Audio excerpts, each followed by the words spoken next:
Hey guys, Roman Chester with Mission Forge. Today, guys, I'm going to show you how we are going to make a ribbon burner forge from start to finish. There'll be a few videos. So one of the things is that other forge I have here that I built, I purposely made it long and narrow stuff because that was meant for swords. Because I wanted to start making swords. I haven't been able to do that. But some things I also want to do is I want a smaller ribbon burn forge so I can work on knives and not use as much gas, but also it needs to be wide enough so I can start doing like hammers and axes. So that's what we got this here. You see, I already marked the one where I'm going to cut it. We're using an old propane tank, helium tank. This is generally a little thinner material we like, but it'll be okay for now. So what we're going to do is we're going to start the process of turning this into a ribbon burner forge. So one of the first things I got to do is honestly you need to cut the top off. Make sure that you have all the helium out of it.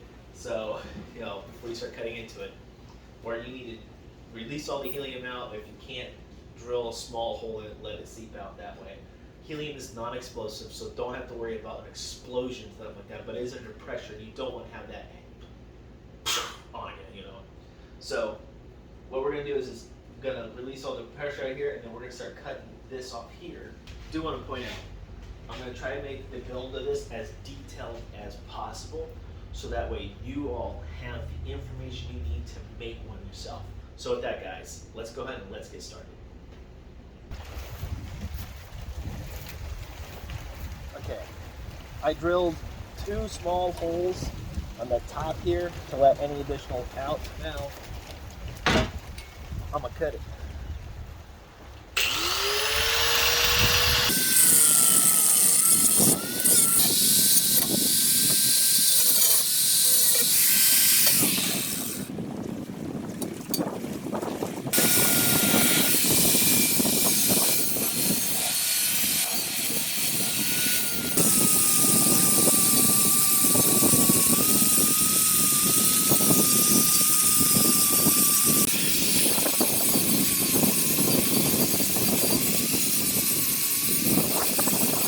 Alright, so the next thing I'm going to do is I'm going to go ahead and do right now is I'm probably going to go ahead and tack weld on some feet, and then I'll cut out the hole for the ribbon burner. Now the reason I want to put the feet on first is so it doesn't roll around on me when I'm cutting the top off. So I'm going to go ahead and get some stock and figure out how I want to do the feet. I'm probably going to weld it out here as well. So I got a new tool, tiny little chop saw. Was going to get a regular one, but for now, this little thing will do just fine. So all I need to do is just cut this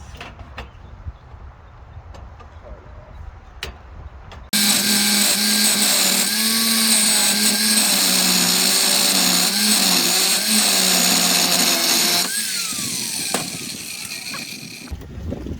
off. Okay, I apologize about the wind. So I got 3 of the 4 legs welded on. What a pain in the butt. My welder is just, I need to replace the tip on there, and that's what all the problems is right now. So, and I suck at welding, so I'm gonna weld that up real quick.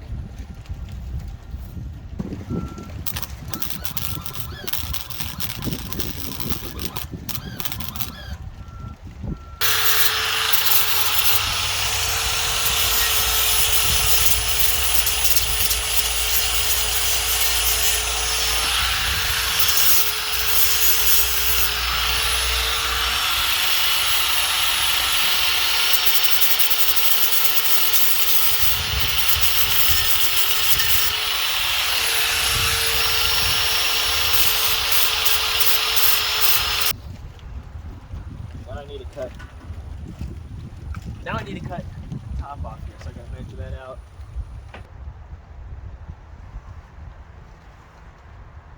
That would be 6 inches.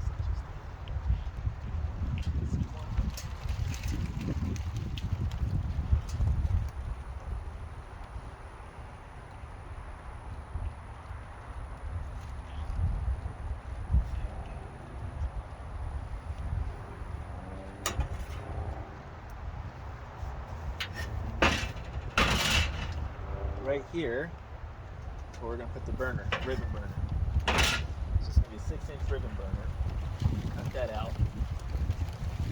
and we'll go from there.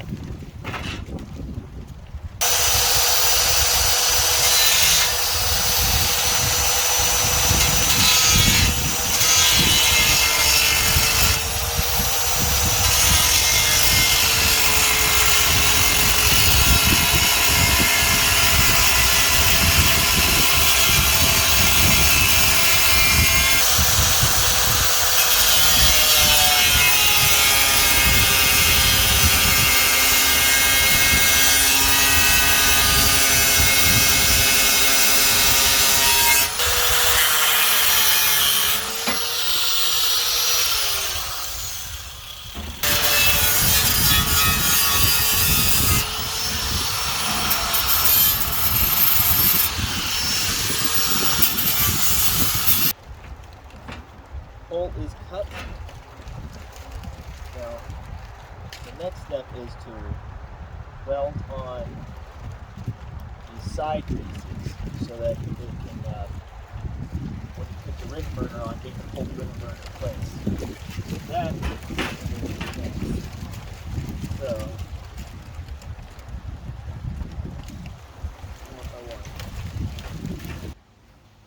okay, so. So I got all my pieces cut out. That's going to go on top of the forge. So I got the two 6-inch pieces, and I got two 3-inch pieces. Actually, they are a little longer.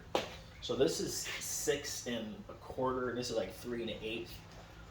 You want them to be a little bigger because the ribbon burner needs to be able to fit inside of it.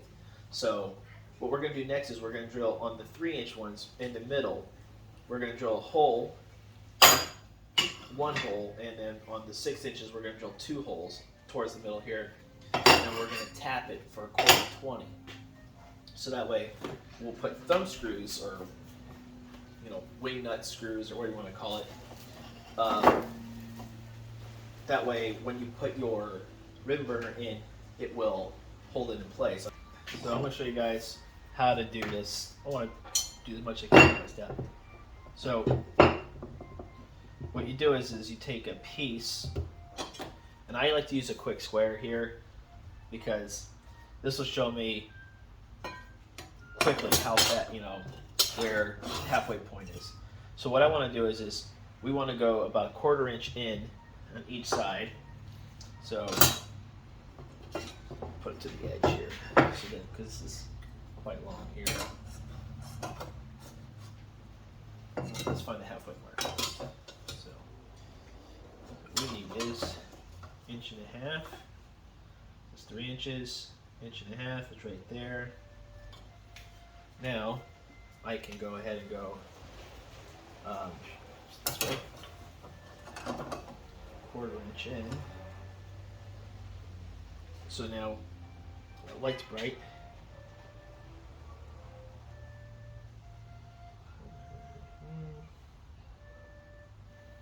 There's a little bit more than 1/4 inch, but that's fine. We'll go the other way. We line it up with the 2 dots we have here now. So we got 2 dots, 1, 2, so we can make sure it's a pretty straight line. Actually, it's about 1/2 inch, not 1/4 inch. I'm sorry. Okay, so now we're gonna center punch these. So you got dot here, dot here. So I'm just to get a hammer, get a thing for a center punch.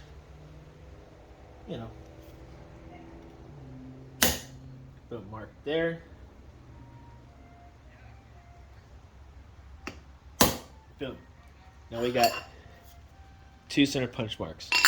Now we're going to do the same thing on the 3-inch ones. We're just going to find the center of that and put 1 mark right dead smack in the middle.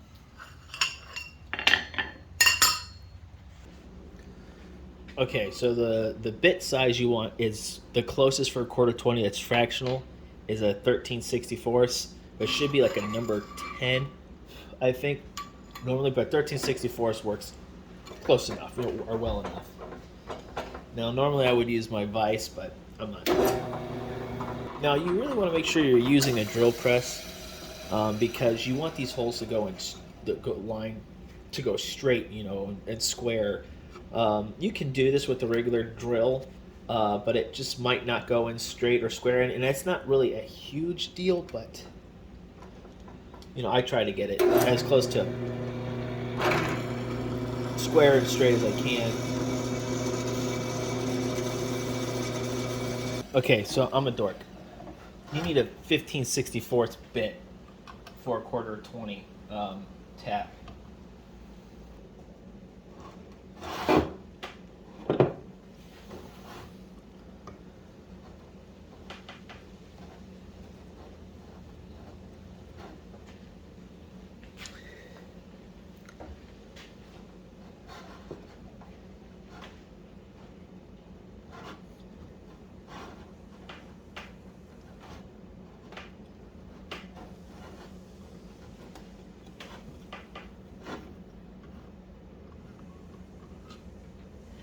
Oh, I'm really messing up my threads on this thing here.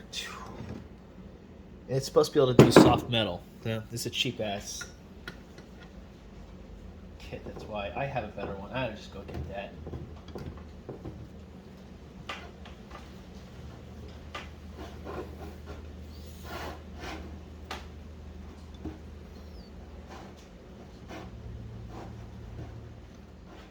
So if you see here, it threads on now. So it doesn't come out. So all right, now I just need to go get my good 1/4 tap. But that's how you do it. I'm just tapping it in. This tap-taparoo. Tapping, tap, tap. I need to mark where to grind it. Because this is curved.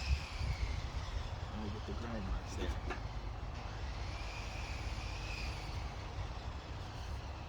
So we'll grind down all that off. I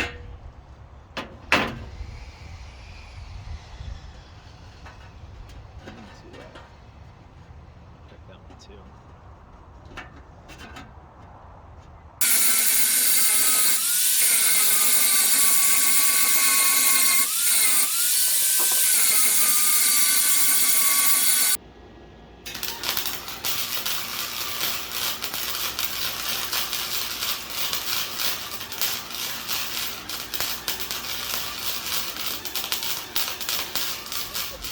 Putting on the insulation. So that's what I'm going to do. I'm going to get the insulation, and I'm going to go ahead and I'm going to put, first thing I'll do is I'm going to put the one insulation that goes in the back. So I got to take a chunk, and what I'm going to do is I'm going to cut it square. I'm going to kind of get a piece of insulation, lay it down, place this on top of it, cut around it, a little bigger though, not exactly the same. You maybe like a little inch wider, because the back here does bowl out a little bit, and I'm going to place it on the inside. Then after that, then I'm going to get another piece, then I'm going to lay it on, I'm going to lay it down and go all the way around and make sure the seam is at the bottom, because when I go to put the cast light on and stuff like that, I'm going to also have a brick that's going to lay on the inside, on the bottom here and stuff like that. That way anytime you have a seam where it could be an opening, you want that towards the bottom where it's going to be covered, and that's where it's going to be covered at. Some people will put the seam at the top, and that's fine because we're going to cut the top, but the reason I don't want the seam at the top is because when you have the seam at the top, when you cut that hole out, it's going to just open up and spread and become more of a problem. I'd rather not. I'm just right here at the bottom. Okay, so you can see now I got the insulation in place. I got the hole for the ribbon burner cut out. Now, normally a lot of people want their forges to have 2 inches thick of insulation, so it would be about, I would only have a space about that big. I need a little bigger, so the space to be that big, I need it big like this. So the next step now is I'm going to get like a box or something, and I'm going to cut it to size, and I'm going to stick it through where the burner goes through here, so that way when I put the refractory on, it's not going to block this hole as much, and I'm not going to have little pieces sticking out, so it makes it really hard for me to get the ribbon burner in. So I'm going to go ahead, cut some cardboard to shape or something like that, really stick it through, line it inside, tape it up here, and then we'll go from there. I'll show you guys. Okay, so I got my little cardboard box thing inside here. Okay, that's gonna protect the hole and stuff like that. Next, I'm gonna start mixing the refractory. You want to do small batches of refractory at a time. I'm gonna do the bottom layer first. Now you gotta let each layer kind of set for about half hour or so before you can move it. A half hour to an hour before you can move it and turn it around. Because if you try to put the refractory on, and say you put on the bottom here, and then you want to go ahead and start putting stuff to the side. As you start putting stuff to the side, I would always recommend too to actually actively turn it, so that way you allow gravity to keep it in place. But if you don't let it set, what's going to happen? It's going to start falling off. So now the mixture to water to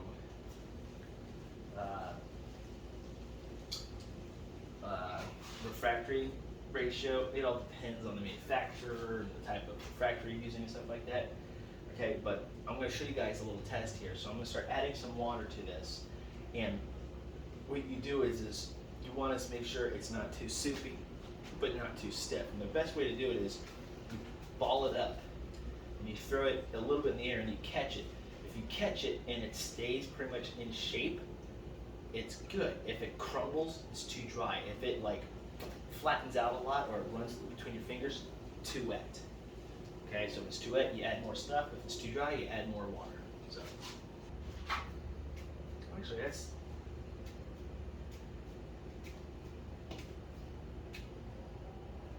pretty good. So for 3 cups of this stuff, half a cup of water seems to be pretty good. Oh, now the stuff on the back of my hand, I think it's flying off.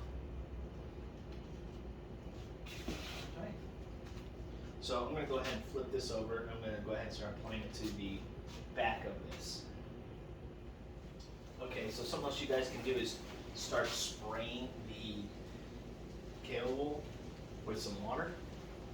It'll help the refractory stick to it a little better.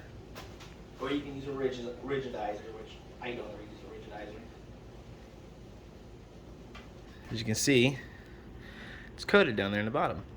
Now I'm going to let that sit for about 45 minutes, maybe 30 minutes, 45 minutes before I move it, because I want it to set.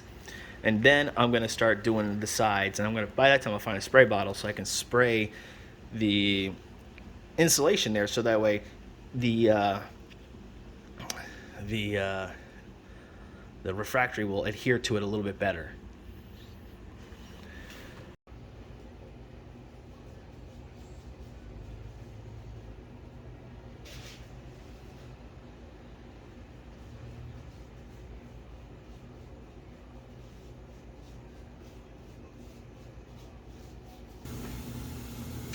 Alright, there you have it, guys.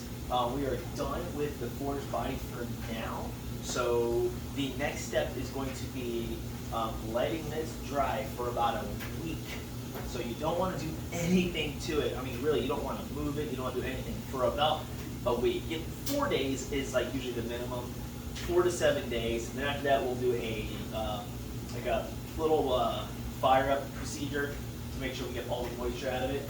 But as you can see, I got all the insulation covered with the refractory. It's all done on the inside, so now it's just time to let it sit, relax, and do nothing for about a week. So with that, guys, it's going to be it for video 1. Video 2, we'll pick up either working on the burner, or we'll be starting a fire procedure and then coating this with the ITC 100HT, and we'll see from there. But with that, guys, thanks for watching. If you found this video helpful, go ahead and hit that like button. Also, comments or suggestions leave down below. And don't forget to hit that subscribe button and click that bell for more notifications. But guys, thanks for watching, and I'll see you later.